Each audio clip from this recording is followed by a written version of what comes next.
Hi everyone, my name is Nick Collins. I am the Tuba Representative and Co-Director of the Atlanta Low Brass Academy. Today we're going to be talking about the 2021-2022 GMEA All-State Concert Band Lyrical Etude for Tuba. So let's get started here. Let's take a look at our key signature first. We're in G major. Nothing super crazy about G major. Mind your B naturals and your F sharps, both in pitch and in fingering as well. And then we're in 4/4 time here at quarter note equals 72. So that's going to be what we're going to put on our metronome whenever we get this etude out on the stand to practice, especially starting out. Now, next to the tempo marking, you see espressivo con rubato. So we get a little bit of freedom with the musicality here. We get to be expressive and add in our own little bit of toying with the time, with the rubato, right? Rubato means to literally rob. And what we're doing is we're robbing time. So we're taking some out and maybe putting some back in as well. Now, it's really important to go ahead and learn this etude pretty metrically with the metronome right from the get-go to really get a good concept of what is happening rhythmically a lot here, because that's gonna help us construct a lot of what we're gonna do here, okay? Because from what I found is that there's kind of a duality going on here in this etude. So on one end of the spectrum, we have these really beautiful, long lyrical lines like measures 1 through 4 that are happening, that need to be really, really smooth. And then we also have more rhythmically intense moments happening, like in measure 8, right? We have the right? So we have a little bit more articulation happening, and the rhythm is kind of ramping up, and we're having a little bit of intensity here. So embrace that duality, because it seems to me from when I was going through this was that there was kind of some rhythmic intensity happening and then a release at the top. And that's especially true in measure 8 and 9, right? So let's take a look.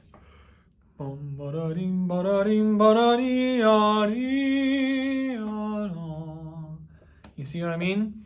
And so what I was doing there is I was ramping up a little bit. I was pushing ahead with the time a little bit in measure 8, and then I utilized that measure 9 to really kind of milk it and slow it down and make it nice and smooth to finish out that little phrase that's happening there.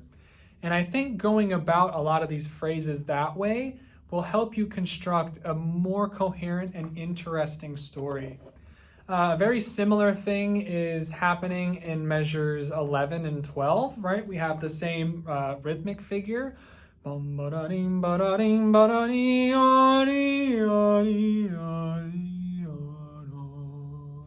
And what's cool about this one is in that release, we actually have some cool melodic tension happening with these accidentals, right? So we have like C sharp to D and G sharp to A.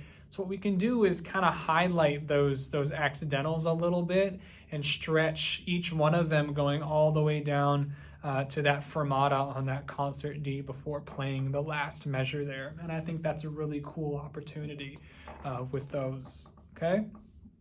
And also taking a look at dynamics, there's not actually a ton of contrast written.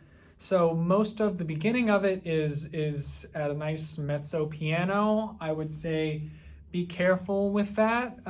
Make sure you're not playing all of this too soft, because I think you're going to run into some trouble, especially with some of these lower notes and these larger leaps that are happening. Play comfortably and calmly, and I think that'll do enough for you. So we have that mezzo piano that's written at the beginning. And then we have a crescendo happening in measure 8. And that's also ramping up with that rhythmic and melodic intensity that's happening in measure 8. And then we come all the way up to a mezzo forte in measure 9, and then a little bit of a decrescendo. I would feel free to be more espressivo than what's written on the page with just those dynamics, right? That's why it's written at the top.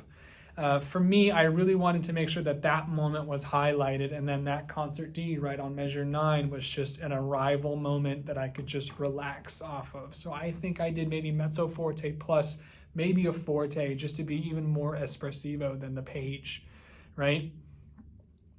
And then we have another one of those. We have another crescendo going from measure 11 and then a decrescendo into measure 12, right, going into that fermata there.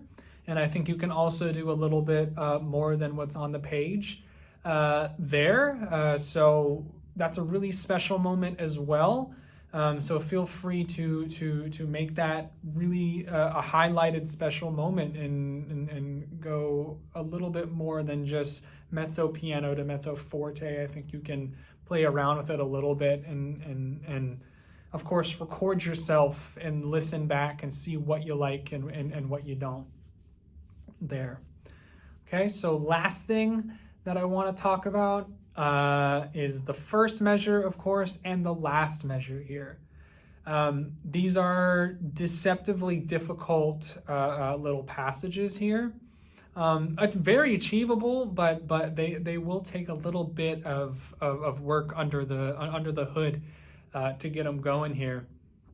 So the way that I'm attacking these, so we have these leaps. We have a leap of a fifth from the G to the D, and then we have another leap of a fifth in measure 1 going from the D to the A, right? So I was even doing the motion, but what I'm thinking here is I'm thinking of a cello player, of a cellist, or maybe a double bassist, just taking one bow stroke across 3 strings, right?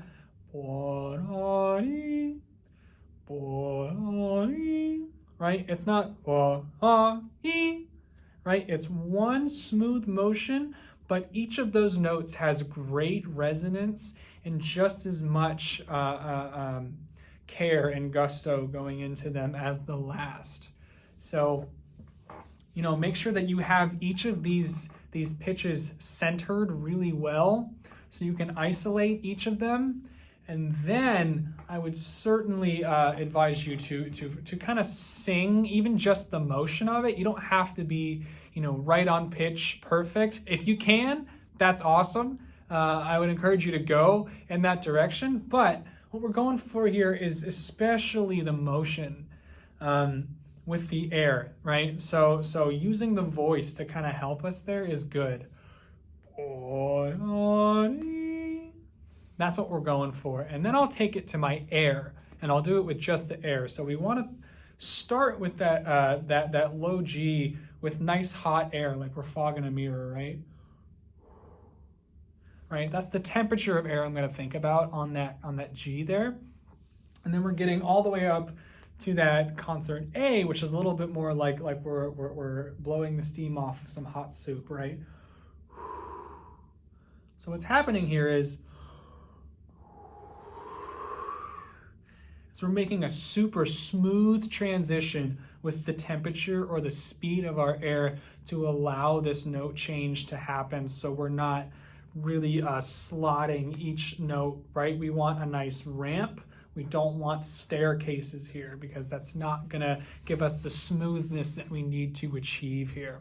So definitely sing it as best as you can and then take it to the air. And then I would go to the mouthpiece and try your best to really start a really nice resonant pitch on that low G, and then really get every single little microtone in between going all the way up to that A.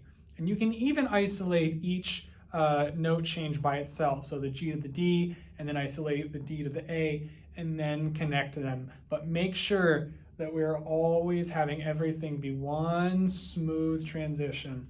Okay, and then once you've done that and you've got the idea in your head, go ahead and take it to the horn and give it a few tries. And really it's going to be a lot of trial and error here. But make sure that every time that you do it, you're getting a little bit smoother and a little bit smoother and a little bit closer to where you want to be by the end there. Okay? So have a lot of fun with this etude. Construct a really interesting story, a really convincing story find the special moments, and I think you'll be just fine and you'll make some beautiful music as well.